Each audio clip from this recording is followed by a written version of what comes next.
So this is also simplification only. You are given an expression.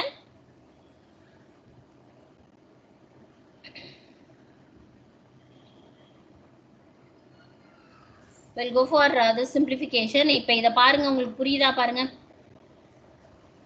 AB plus AC bar plus AB bar C AB plus C னு கொடுத்திருக்காங்க.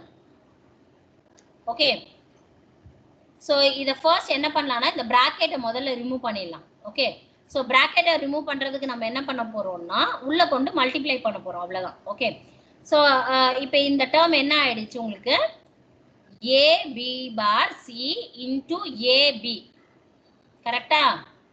எப்படி multiply பண்ணணும்னு சொன்னேன்லாமா, AB bar C AB யோட multiply பண்ணணும். அதுக்கப்புறம் AB bar C திரும்பவும் உள்ள பிராக்கெட்ல இன்னொரு டேர்ம் இருக்கு இல்லையா, அந்த டேர்மோட மல்டிப்ளை பண்ணணும். Okay. So AB bar C into AB plus next AB bar C into C. Okay. So நம்ம இப்போ வந்து இதை என்ன பண்ண போறோம்னா சிம்பிளிஃபை பண்ண முடியுமான்னு பார்க்கணும். இங்க பாருங்க, இந்த இடத்துல B இருக்கா, இந்த இடத்துல B பார் இருக்கா. ஸோ நமக்கு என்ன தெரியும், A பார் வந்து 0ன்னு தெரியுமா. 0 இன்டு எனி வேல்யூ என்னதான் இருக்க போகுது, 0வா தான் இருக்க போகுது. அப்ப இந்த டேர்ம் ஃபுல்லா. இப்ப நெக்ஸ்ட் இன்னொரு ப்ராடக்ட் டேர்ம் ஃபார்ம் பண்ணீங்க இல்லையா, இதுல பாருங்க ஒரே ஆல்பபெட்டே இருக்கா, C இன்டு C. நம்ம இதுக்கு முன்னாடி பார்த்தோம் இல்லையா, ஒரே ஆல்பபெட் எத்தனை வாட்டி இருந்தாலும் நம்ம ஒரு வாட்டி எழுதிக்கலாம் இல்லையா. அப்ப இது என்ன ஆயிடும் உங்களுக்கு, A B பார் C ஆயிடும். ஓகே. ஸோ அதுதான் இந்த டேர்ம். C இன்டு C, ரெண்டு C எழுதணும்னு அவசியம் இல்ல, ஒரே ஒரு C எழுதுனா போதும். Okay. So we are writing only one C. After this you can see, இப்ப எப்பவுமே இன்னொன்னு ஞாபகம் வச்சுக்கோங்க, whole bar should not be present in your simplification. எப்பவுமே ஹோல் பார் இருந்ததுன்னா அதை ரிமூவ் பண்ண ட்ரை பண்ணணும். Okay. So in the remaining term you can see AB plus AC the whole bar is there. Okay. So AC the whole bar ங்கிறது என்ன, De Morgan's theorem. Okay. So what is your De Morgan's theorem? So this is nothing but De Morgan's theorem. So De Morgan's theoremல ரெண்டு theorem இருக்கு இல்லையா, De Morgan's. Okay. So இது ஆக்சுவலா பாத்தீங்கன்னா AB the whole bar இந்த ஃபார்மட்ல இருக்கா, A இருக்க இடத்துல A தான் இருக்கு, B இருக்க வேண்டிய இடத்துல C இருக்கு, அவ்வளவுதான். Okay. So how I can write this? I can write this as A bar, last கிளாஸ்ல பார்த்தோம்லமா அதுதான், A bar plus B bar. Okay. So இந்த De Morgan's lawவை நம்ம இங்க யூஸ் பண்றோம். Okay. Now what this will happen, AC the whole bar can be written as A bar plus C bar.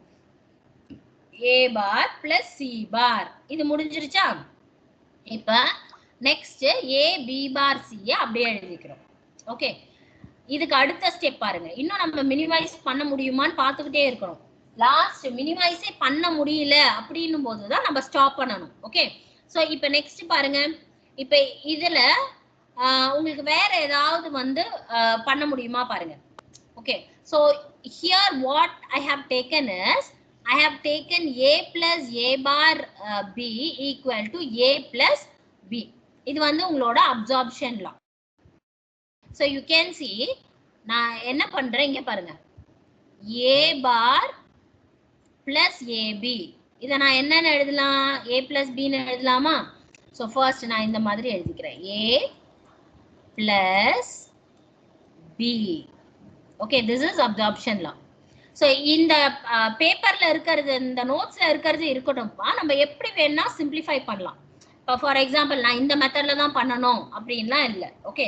So நான் 4 ஸ்டெப்ல தான் பண்ணணும், எனக்கு வந்து 5 ஸ்டெப் வருது அப்படிலாம் கிடையாது. ஸோ நான் வந்து De Morgan's theorem தான் யூஸ் பண்ணணும், சாரி நான் வந்து அப்சார்ப்ஷன் தான் யூஸ் பண்ணணும் அப்படின்னு இல்லை, நான் வந்து டிஸ்ட்ரிபியூட்டிவ் லாவும் யூஸ் பண்ணிக்கலாம். ஓகே. So plus. ஓகே. இப்போ இது ரெண்டுத்துல பாத்தீங்க அப்படின்னா, okay. So according to this இங்க நான் அப்சார்ப்ஷன் லா போடலாம். Okay. Here also I can use absorption law. Okay. எப்படின்னா இங்க பாருங்க, காம்ப்ளிமெண்ட் தான் ஃபர்ஸ்டா இருக்கு. ஓகே, சி பார் அதனோட காம்ப்ளிமெண்ட் சி இங்க இருக்கு. அந்த மாதிரி இருந்து வேற ஏதாவது வேரியபிள் கூட இருந்ததுன்னா நான் இதை எப்படி எழுதலாம்னா, இந்த வேரியபிள் ஓகே, ஸோ ஃபர்ஸ்ட் தனியா ஒரு ஆல்பபெட் இருந்ததா, அந்த ஆல்பபெட்டையும் இந்த ரிமைனிங் இருக்க ஆல்பபெட்டையும் ஆட் பண்ணிக்கலாம். ஓகே, ஸோ அப்ப என்ன எழுதலாம்னா இதுக்கு ஏ பார் பி. இப்போ இதுவும் அதே மாதிரி தானே இருக்கு. ஃபர்ஸ்ட் டூ டேர்ம்ஸ் பாருங்க, ஏ பிளஸ். ஸோ தனியா என்ன ஆல்பபெட் இருக்கு, ஏ பார் இருக்கு, அதை நான் இங்க எழுதிட்டேன். ஓகே, ஸோ இதனோட காம்ப்ளிமெண்ட் வந்து இந்த இடத்துல இருக்கு. அந்த காம்ப்ளிமெண்ட் கூட ஒரு ஆல்பபெட் இருக்கு இல்லையா, பி, அதை வந்து பிளஸ் போட்டு எழுதிக்கணும்.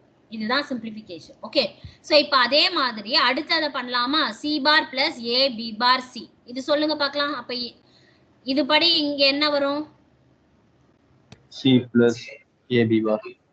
C C C plus A B bar. Chia C para? C bar plus A B bar. C bar. C bar plus A B bar. Okay, இப்ப இதை இன்னும் சிம்பிளிஃபை பண்ண முடியுமா பாருங்க, பண்ண முடியுமா? இங்கே பாருங்க,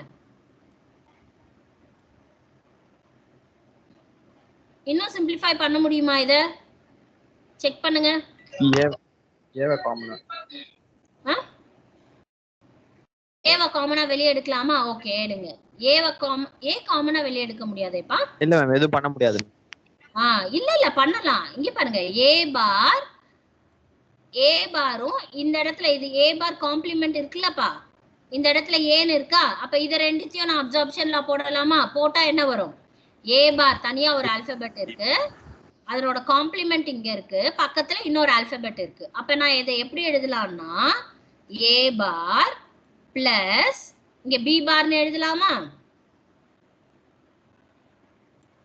பி பார்னு எழுதலாமா, பிளஸ் இங்க பாத்தீங்கன்னா இந்த பி நான் அப்படியே எழுதுறேன், பிளஸ் சி பார் இதையும் அப்படியே எழுதுறேன். ஓகே, சோ இப்போ இந்த பி பிளஸ் பி பாருங்கிறது என்னதுப்பா, இப்போ எல்லாமே அடிஷன்ல வந்துருச்சு நமக்கு. Okay, so B plus B பாரை நம்ம எப்படி எழுதலாம்? கரெக்ட் கண்ணா, சொல்லுங்க. 1 ன்னு எழுதலாமா?